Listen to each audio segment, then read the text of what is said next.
So I was kind of struggling with what to talk about this morning. It's Mother's Day, and I want to recognize that and honor that. And so I thought, well, what are the qualities of motherhood that we could talk about? And I looked at my Bible software, and it said, you have to preach Proverbs 31 today.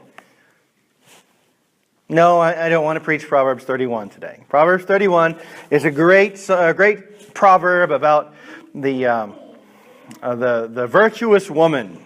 But I think every preacher in the world is probably preaching Proverbs 31 today. So I thought, no, I don't want to do that.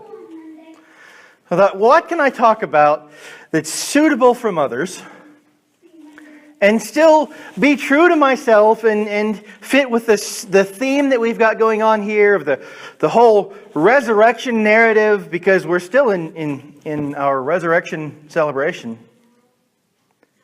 And so I went to Genesis. Would you open your Bibles, if you would, please, to Genesis chapter 37. I'm going to confuse every one of you. Genesis chapter 37, and we'll begin at verse 3. Now Israel loved Joseph more than any other of his sons, because he was the son of his old age. And he made him a robe of many colors. But when his brothers saw that their father loved him more than all his brothers, they hated him and could not speak peaceably to him. Now Joseph had a dream, when he told it to his brothers, they hated him even more. He said to them, "Hear this dream that I have dreamed. Behold, we were binding sheaves in the field, and behold, my sheaf arose and stood upright. And behold, your sheaves gathered around it and bowed down to my sheaf." His brothers said to him, "Are you indeed to rule over us? Or are you indeed to reign over us? Or are you indeed to rule over us?" So they hated him even more for his dreams and for his words. Then he dreamed another dream and told it to his brothers, and he had said, "Behold, I have dreamed another dream. Behold, the sun and moon and 11 stars were bowing down to me." But when he told it to his father and to his brothers, his father rebuked him and said to him, "What is this dream you have dreamed? Shall I and your mother and your brothers indeed come to bow ourselves to the ground before you?" And his brothers were jealous of him, but his father kept the saying in mind. Now that we're thoroughly confused, let's bow our hearts.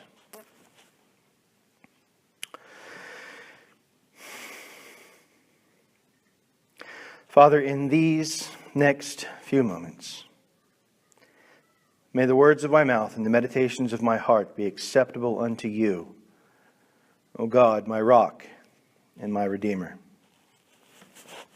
Amen. Now, one of my very favorite Hebrew words is chesed. Everyone say this with me. Say chesed. Oh, come on, give it a shot. Chesed. All right. What does this ugly sounding word mean? Well, the sound, it's an ugly sounding word because of the initial letter. The initial letter is a chet, right? And so it makes the sound. See how often I can do that in this sermon. It's actually the same letter that begins the Hebrew word Hanukkah, right? Which is why we have so many different spellings and pronunciations of Hanukkah in the United States. We call it Hanukkah or Chanukah or Kanukah or something like that, because we don't know how to pronounce that word, or that letter rather. But the word itself, chesed, means covenant loyalty, or maybe steadfast love, or possibly even joint obligation. It's a very hard word to translate. But whatever it means, its meaning has to do with a duration, right? It's not, you can't do chesed now and not 3 minutes from now. Okay? Chesed has a very long duration. It's often translated as steadfast love. And one of the Psalms uses the word chesed. It gets translated as steadfast love. And it says, his chesed endures forever. The steadfast love of the Lord endures forever. Now, enduring love like this is the deep desire of all of us. Our musicians sing about it, like in Mariah Carey's song, I Will Always Love You. I had you worried there for a minute. Or Westlife's I'll Be Loving You Forever. Now, I don't know that second one. I know the first one because of the Kevin Costner movie. And this idea of loving someone forever is a really nice thought. It brings us warm fuzzies, right? And those ideas are catchy and they sell records because we all have this innate desire to be loved. Psychology Today in January of 2014 published this article. This is just an excerpt from the article. All of us have an intense desire to be loved and nurtured. The need to be loved, as Bowlby's and other experiments have shown, could be considered one of our most fundamental and basic needs. One of the forms that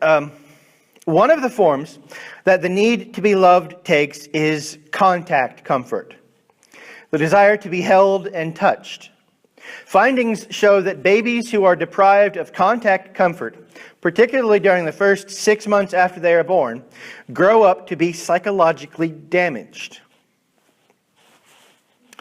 Given the importance of the need to be loved, it isn't surprising that most of us believe that a significant determinant of our happiness is whether or not we feel loved and cared for. In the surveys that I have conducted, people rate having healthy relationships as one of their top goals, on par with the goal of leading a happy and fulfilling life. We know that the desire to love and care for others is a hard-wired and deep-seated desire because fulfillment of this desire enhances our happiness levels. In other words, expressing love or compassion for others benefits not just the recipient of the affection, but also its perpetrator. What's more, it appears that even small acts of kindness generate just as much happiness as do lofty acts. In an interesting set of studies, participants were either given $5 or $20 as part of an experiment. Participants in both groups were then asked to either spend the money on themselves or on others. Those who spent the money on others, it turned out, grew happier than those who spent it on themselves. More interestingly, the amount of money spent on others didn't make a difference to the happiness levels. Those who spent $5 derived just as much happiness as those who spent $20. Now, what does any of this have to do with our primary text for the day? The primary text, of course, being Joseph's dream of the sheaves bowing down and the stars bowing down to him. Well, we have to remember the rest of the story. See, this is Genesis chapter 37. The rest of the book of Genesis tells Joseph's story, and it's a long story. I wanted to read it, but time doesn't permit. So we'll skim through the story with some of the highlights. See, Joseph's brothers get angry with him for being their father's favorite, and they dump him in a well. And then they sell him into Egypt as a slave. So Joseph goes into slavery in Egypt and works for Potiphar. But after Potiphar's wife falsely accuses Joseph of rape, Joseph is sent to prison. Joseph languishes several years in prison before interpreting the dreams of the baker and the wine steward. To each of them, Joseph says, "Remember me to Pharaoh." Now, the Hebrew word for remember is also the Hebrew word for mention, right? So he's not just saying, think about me when you're in Pharaoh's presence. He's saying, do something to get me out of prison. But neither of them do. And so Joseph stays in prison for a few more years until one day the Pharaoh needs a dream interpreted. And the wine steward remembers that there's this guy in prison who can do that. And of course, after interpreting the Pharaoh's dream, Joseph is elevated to a high position in the kingdom and is put in charge of saving the land from the drought that is coming. And Joseph does such a very good job that Egypt becomes extremely wealthy by selling its excess food to the neighboring countries. Then Joseph's family comes to buy food, and through a long series of events, Joseph is reunited with them. And what does any of this have to do with the dream of the wheat and the sheaves bowing down? Well, eventually the dream was fulfilled. You see, when Joseph's family comes to buy food from him, they bow down before him. They find themselves in a position to be subservient to him. There were many, many hard years between the giving of the promise in the dream and the fulfillment of it. And those were the worst years of Joseph's life. Okay? Now, just to gather in all of these waters, we've got Joseph having this dream of the sheaves of wheat bowing down to him and the stars and the moon bowing down to him. We've got his parents and his brothers interpreting the dreams in the same way. Both of them say, oh, does this mean we're going to bow down to you? Then they sell him into slavery, and Joseph goes into what turns out to be the worst time in his whole life.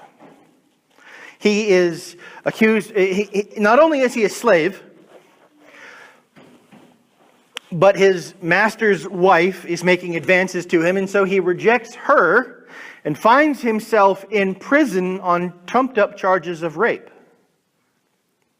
Now, imagine you are in an Egyptian prison on a charge with a crime you did not commit, and you've got this memory in the back of your head of a promise from God telling you you're going to be the king of a nation. Or people are going to come and bow down to you, and your father and your mother and your brothers, they're going to come and bow down to you, and here you are sitting in the corner of this dark, hot Egyptian prison. That's a good place for people to lose hope. It's a good place for people to think that God has forgotten about them. And then the baker and the wine steward come down, and they have these dreams, and they're talking about their dreams. I don't know what this dream means. And Joseph gets a word from God himself. And Joseph interprets the dreams. And suddenly, Joseph is thinking, they'll mention me to the Pharaoh. The Pharaoh will hear that God has blessed me, and he'll get me out of this place. When I was in the army, a very long time ago, I wanted to be a ranger. I wanted to be special forces, and I never got the opportunity. But I liked to talk to the guys who were. And one of the guys was telling me the story. He said that they went on a ruck march. A ruck is an army backpack, right? They went on a ruck march late at night. And they were told they were going 12 miles. These guys were experienced soldiers. They knew basically how far 12 miles was. They knew how long it would take them to walk 12 miles. I know when I was in the army, I would walk a 14-minute mile with a 60-pound rucksack on. 13 if I was pushing it. And I imagine if I was in ranger camp, I would be walking an 11 or 12-minute mile, right? Almost running. So 12 minutes times 12 miles we're looking at just about 2.5 hours till I hit that 12-mile mark, and then I can go to bed. Right? And they would walk this march, and when they would get to the 11.5-mile mark, someone would tell them they had another 6 miles to go. Because nothing crushes your spirit like meeting a false deadline. If you think you're done, if you think, I can make it 2 more miles, I have 2 more miles to go, and when you get to the end of that time, you find out you have another 6 miles to go, you have to do half of it over again. The Rangers say that guys who are going to fall out at that point. That's the point where people give up on their dream of becoming Army Rangers. When they hit that false finish. So here, Joseph is in prison, and he has the baker and the wine steward, and he says, remember me to Pharaoh, and neither of those guys come back to the prison. And Joseph is thinking, I did it. I was right. My interpretations were true. Pharaoh will see that. Pharaoh will honor it. And neither one of them mention Joseph. And Joseph hits this false finish like the Rangers do. If you're going to lose hope, that's when you do it. Right there, when the carrot is dangled in front of you and you think you have it and it evades your grasp, that's when you lose hope.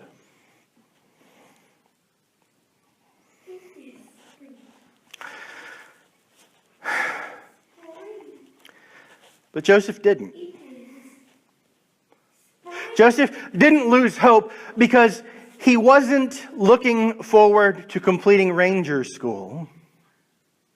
He didn't have a promise from the commandant of the army that he would get a ribbon. He had a promise from the God of the universe that his brothers and his parents would bow down to him.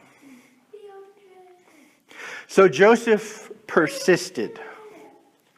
And several years later, the Pharaoh has a dream. And the wine steward remembers that there's this guy in prison who can interpret dreams. And he says, oh yeah, Pharaoh, by the way. And Joseph is pulled out of prison, taken to the Pharaoh, where he just tells the Pharaoh what God tells him to say, and suddenly he's made the second highest in the kingdom. This is glory and honor and privilege and power and respect. And still he waits. He waits for the fulfillment of the promise. And the promise is eventually fulfilled when his parents come and bow down before him. What does this have to do with Mother's Day? See, by now we're all so confused. Say this with me. Chesed. The steadfast love of God endures forever. God promised chesed to Joseph. In his dream, God promised Joseph that he would never leave him or forsake him. Joseph held on to that promise, and in the end was rewarded for his faithfulness. Now, my mother loves me in some very unreasonable ways. It doesn't make sense. My mom had her knees replaced 20 years ago. Her hands are crippled and crooked with arthritis. She has one finger that she can use to peck on a keyboard with. But when I graduated from college 3 years ago, my mom was the only one who showed up. She sat in those bleachers in Ohio University up in the Convocation Center, those hard plastic chairs. She sat there and she waited for my name to be called. She waited through what was possibly the worst commencement speech in the history of colleges. And she waited for my name to be called. And then she did her arthritic hand clapping thing. My mom loves me in some ways that I will never understand. That's chesed. That's undying, steadfast loyalty. I think God gives us our mothers to model that kind of love for us, so that we know what it means. We try to translate it, we try to define it, but the best way to define chesed is to incarnate it. It's incarnated in the person of our mothers. It's incarnated in the person of Christ, who loves us with a steadfast and undying love. Now, remember Joseph at his lowest point. Joseph in an Egyptian prison. And think of the apostles at their lowest point when Christ is in the tomb. God doesn't have a problem with low points because He is a great God. Andrew, shh. And just as Joseph was freed from prison and Christ was freed from the tomb, God will remain faithful to us. Amen. Let's bow our hearts.